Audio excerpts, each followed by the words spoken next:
How does profit shifting work and is it legal? So profit shifting refers to the activities of transferring profits from a high tax jurisdiction to a lower tax jurisdiction. So this may mean you have a UK company paying 25% corporate tax.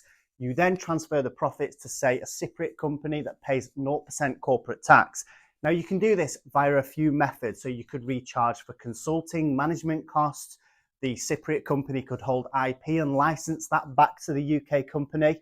Now, there are a few rules around this that HMRC are going to be looking at. Number one, does the company in the offshore haven have substance? So what does this mean? Are there people and operations there? If you have a Cypriot company, are you there making decisions, running management, running operations? And it's not just set up and it's a facade for tax relief opportunities to offset them profits.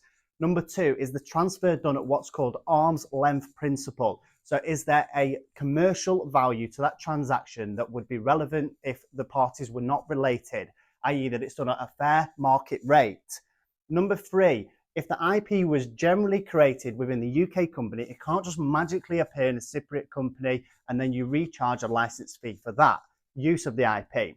Especially if the UK company has claimed R&D on that IP generation and then it just magically appears in the Cypriot company. HMRC are going to see that the UK company owns that IP originally and should reap the rewards of that. So you could potentially sell it at a fair market rate, but again, that valuation may be scrutinized. These sorts of setups are done worldwide through lots of major companies. So you've got Starbucks, Apple, etc., all setting up in certain tax havens.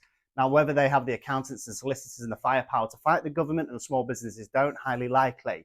Some of the triggers that HMRC may be looking at is if a company has a sudden drop in profits or they are making large royalty payments to offshore companies.